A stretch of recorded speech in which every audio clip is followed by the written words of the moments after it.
Ahmad sama Adam itu jadi satu ya, nggak bisa dipisahkan. Gimana coba?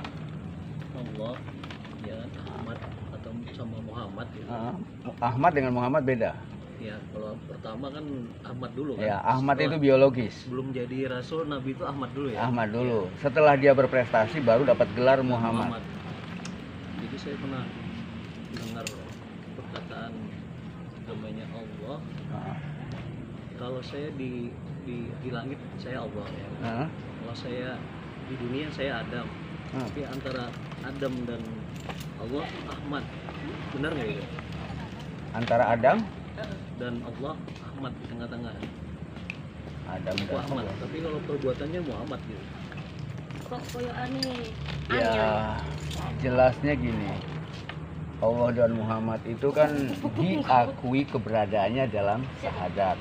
Ya kan? Tapi jarang orang yang mampu bersyahadat. Tahu syahadat artinya? Apa bersyahadat? Ya kalau secara syariat kan bisa. Syahadat itu mengucapkan. Ya. Kata-kata syahadat itu artinya mengalami sebetulnya. Menyaksikan ya. Menyaksikan tuh mengalami. Gitu. Sedangkan orang-orang belum sampai mencapai mengalami. Jadi aku bersaksi tiada Tuhan selain Allah. Nanti kita harus menyaksikan Allah.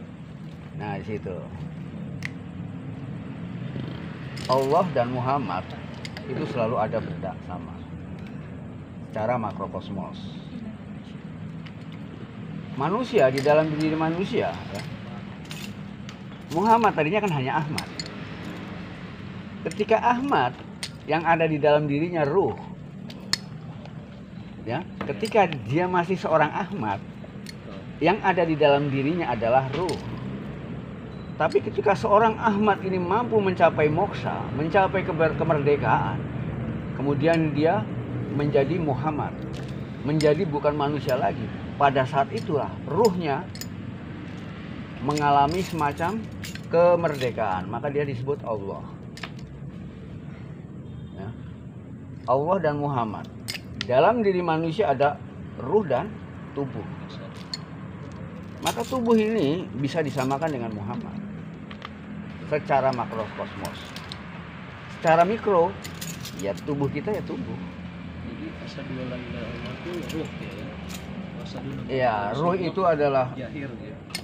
Allah itu sendiri. Allah itu sendiri. Ya. Tubuh itu adalah Muhammad itu sendiri. Nur Muhammad itu ada di tengah-tengah antara ruh dan tubuh. Ada di antara Muhammad dan Allah. Nur Muhammad ini gagasan pertama yang ada sebelum yang lain. Nah ini masalah Nur Muhammad. Itu kan katanya Allah menciptakan satu titik pertama. Itu apa katanya Nurjat dulu apa Nur Muhammad gitu? Gimana Nur? Nurjat. Katanya Nur Muhammad sebelum Nur Muhammad Nurjat dulu Allah menciptakan atau Nur Ahmad. Nur Muhammad itu merupakan gagasan pertama yang ada. Katakanlah Nur Muhammad sudah ada di alam, bukan di alam dunia. Dia hanya ada di alam, dia ada di alam lahud misalnya gitu. Ya. Dia sudah ada di alam lahud. Tapi dia baru muncul terakhir di alam nasut. Ada ya? Semua pelakon ya, kalau sampai nonton film pasti yang jadi lakon itu sudah ada dalam gagasan pertama. Aku mau bikin film, lakonnya apa, pelaku utamanya ini udah ada muncul. Tapi biasanya ketika masuk dalam cerita, dalam kejadian, dia munculnya terakhir. Yang muncul pertama malah penjahatnya. Kan gitu. Itu kalau kita belajar memahami kehidupan dari sisi historis. Dari sisi historis, karena dari sisi historis yang muncul pertama malah yang biasanya yang buruk. Biasanya yang menyelesaikan yang baik ada pada akhir. Makanya Nabi Muhammad disebut sebagai akhir, sebagai Rasul terakhir kan gitu kan. Nah, sebetulnya di sana. Dan itu cerita tentang Nabi Muhammad, itu kan cerita tentang sebagai contoh saja buat kita semua, bahwa siapapun juga ketika mereka mampu mencapai titik yang sama maka disebut Muhammad. Itu kalau dalam Islam. Kalau dalam ajaran Buddhis itu yang disebut Buddha. Kalau dalam ajaran Hindu itu yang disebut Siwa atau Brahmana. Jadi yang benar asal usul kita ini dari Nur Muhammad apa dari Allah?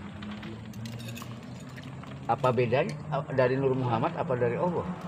Nah ini Yang sampai beda. salah. Yang ada bedanya. Nur Muhammad itu hanya gagasan dan dia ada pada setiap orang ketika orang itu mampu mencapai titik itu. Nur Muhammad itu sebagai bentuk idealisme dari semua yang ada. Tapi syarat untuk mencapai itu harus melewati jalan dan laku tertentu.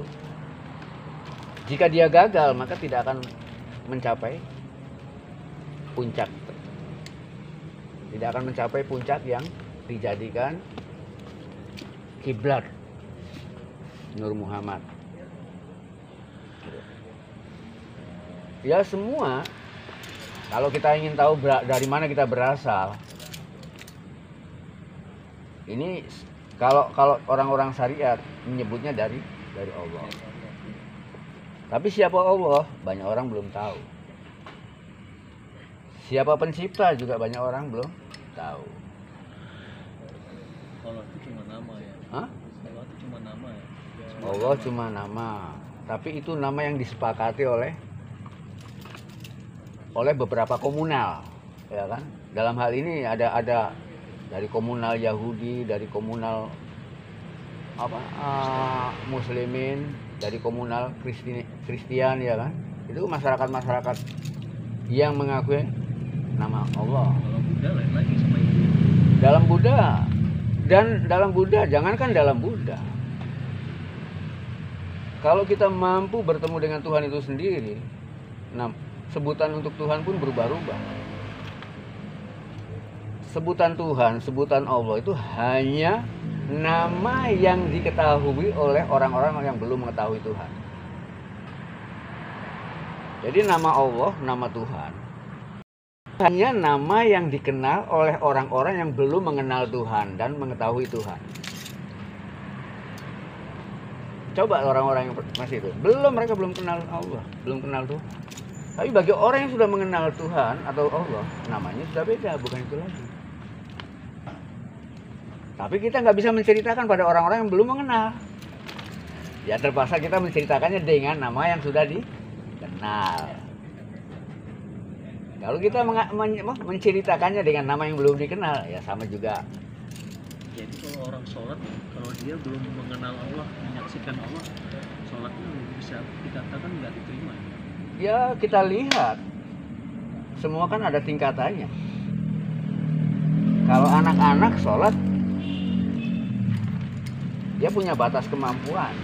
Ya kita terima sesuai dengan kemampuannya. Pasti diterima ya. Iya, pasti diterima. Yang kelas 1 kita kasih nilai sesuai dengan kelasnya, yang kelas 2, ketiga, 4 sampai yang kelas tertinggi ya kita sesuai dengan nilainya. Kalau misalnya dia udah di fakultas tapi nilainya sama dengan yang masih di SD. Nah, ini ya jelas kekeliruan berat. Ya karena kalau orang syariat masih tingkatan syariat kan pasti dia belum sampai bisa menyaksikan. Oh belum, syariat itu baru mendengar. Ya. Baru mendengar. Kalau hakikat sudah melihat. Kalau syariat baru mendengar, torekot baru mulai mencari, ya kan? Torekot baru mulai mencari. Hakikatnya dia udah melihat, makrifatnya sudah mengalami, gitu kan? Makanya orang-orang syariat itu baru ilmu yakin. Tahu ilmu yakin? Dia yakin adanya Tuhan karena mendengar. karena mendapatkan informasi, karena pengetahuan ilmu. Gitu. Kalau dia sudah mencari, akhirnya dia menyaksikan. Aku lihat sendiri. Nah, keyakinan yang dibentuk oleh kesaksian, ini yang disebut dengan ainul yakin. Tapi kalau kita sudah mampu, bukan hanya menyaksikan, kalau menyaksikan itu masih ada jarak. Ya kan? Masih ada jarak, masih jauh. Antara subjek dengan objek itu masih jauh. Maka untuk meyakinkan bahwa apa yang dilihat ini benar, ya kita dekati, kita pegang. Ketika pegang berarti kan menyentuh. Nah, itu yang disebut mengalami. Saat itulah kita mendapatkan pengetahuan yang namanya hakul yakin. Dan sebaik-baik pengetahuan, ya hakul yakin itulah